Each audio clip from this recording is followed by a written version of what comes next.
Hi, this is Rich from Medieval History Buff. Don't forget to like, subscribe, and share.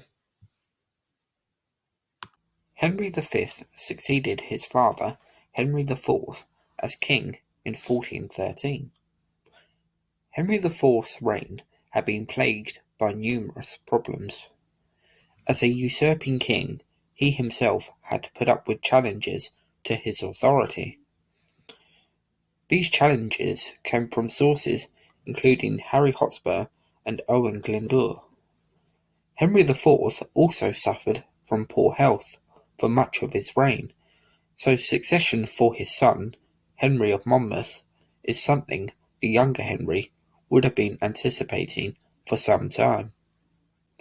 And although Henry V's reign would be a relatively brief one, just under a decade in fact, he would more than make his mark on history, and Henry V came within a whisker of altering the course of European history altogether.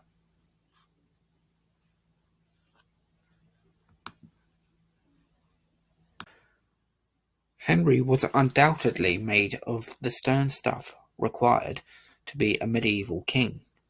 In 1403 he fought at the Battle of Shrewsbury on behalf of his father Henry IV against the rebel Henry Hotspur.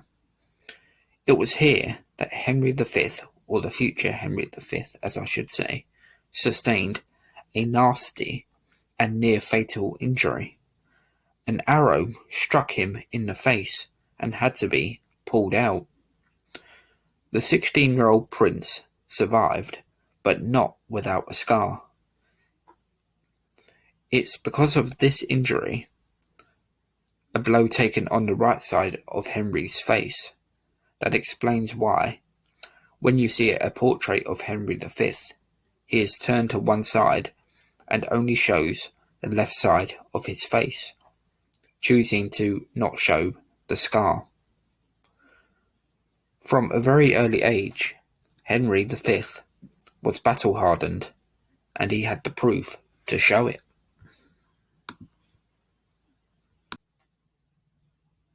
Henry V is described as being tall, with a fair face and long neck.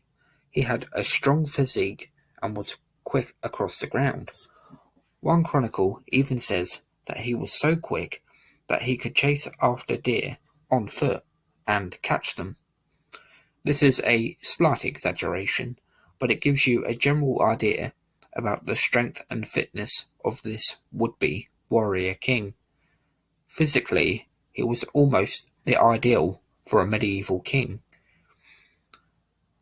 and Prince Henry was crowned king in early April of 1413.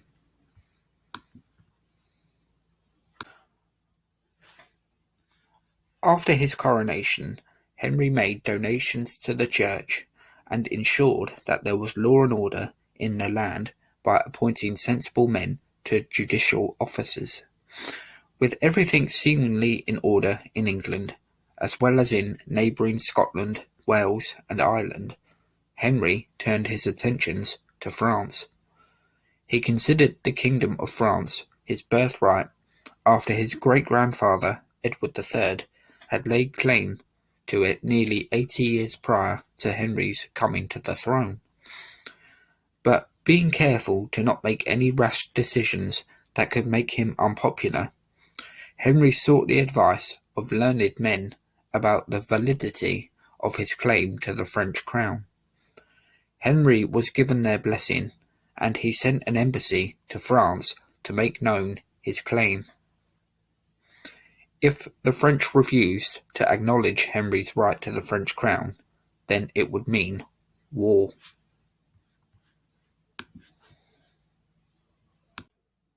In 1414, Henry proposed a marriage between himself and the daughter of the French king, Catherine of Valois. The proposal doesn't seem to have gone down too well with the French, as they knew it would place Henry far too close to the crown for their own comfort. Their king, Charles VI, is known as the Mad, as he was mentally unstable. Henry becoming his son-in-law would put him in a very powerful position indeed. so the marriage with Catherine would have to wait. Whilst the discussions over a possible marriage were going on, Henry was preparing for war.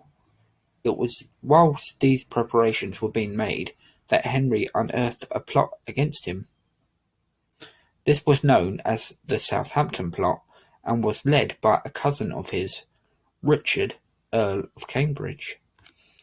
The plan to usurp Henry failed, and the leaders, including Richard, were executed. Not long after, Henry sailed for France. The English army landed in Normandy. They made their first gain in France by taking Harfleur. They then headed for Calais, but were met by the French army, and on the 25th of October, 1415, the Battle of Agincourt was fought. The English were massively outnumbered, possibly by as many as 2 to 1. Early on the morning of the 25th, Henry and his men took mass, placing their faith in divine guidance. Help from above seemed to be manifesting itself to Henry's men. By good fortune, Henry and his men, the previous night, had set themselves up in an advantageous position, with natural protection being offered from the rear and to the sides. The description of what Henry wore on the morning of Agincourt is famous: shining armour and a crown atop his head. He also wore a surcoat bearing the coat of arms of England and France.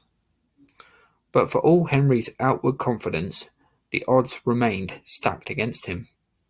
According to one chronicle, the lines of the French army were more than 30 men deep, with the English no more than 4. The English king, in an effort to boost morale, roused his men with an inspiring speech, trying to insert them with some of his own inner belief, and then, alongside a council of advisers, he drew up his battle plan. Henry knew that the battle must be fought quickly. The provisions of his army would only last so long. The longer they delayed, starvation might begin to set in, and on top of this, some of Henry's forces had already been lost to disease. They could hardly afford to lose more men to starvation. The French, on the other hand, could afford to bide their time. They were in their own country, and if necessary, they could call on further provisions and reinforcements. So Henry had to strike while the iron was hot, and this is exactly what he did.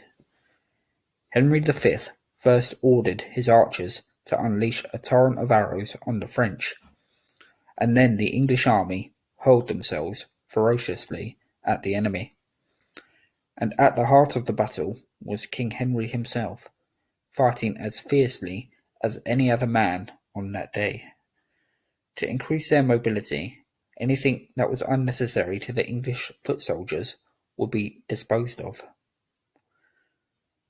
The battle soon turned into a slaughter as the French took terrible losses. Among those who were killed included the Dukes of Alençon, Brabant, and Bar. Once the initial slaughter had taken place and the English became sure of their success, they started to take captives of whom they could ransom and gain handsomely from. Among those taken hostage was the Dukes of Orleans and Bourbon. However, most of those taken prisoner by the English army were ordered by Henry V to be put to death. Henry was fearful that, as his army was still outnumbered, that the French could possibly regroup, and this time his own army might not be as successful.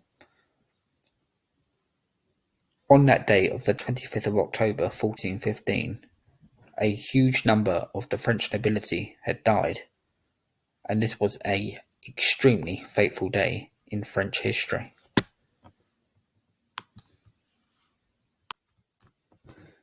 The only minor success the French had that day was when a small portion of their army attacked the English baggage train, pillaging English property, which possibly included one of Henry's crowns, and they took horses as well, amongst other property.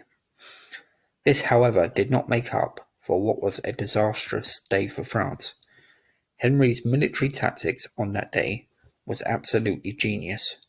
His use of his infamous archers allowed his men to throw themselves at the vulnerable Frenchmen, cutting them down in huge numbers. He'd also recognized that quick victory was their best chance of success, and his decision here proved to be inspired. The French may have been confident of victory on that day due to their greater numbers, but they did not reckon on one man, Henry V. Whether they took Henry's claims to their crown seriously or not before, and there is a good chance they didn't, as during the negotiations for a marriage between Henry V and Catherine of Valois, they insulted the English king and basically mocked him. But they were not mocking him now. He was a foe that would strike fear into their hearts, and he would eventually bring their entire country to its knees.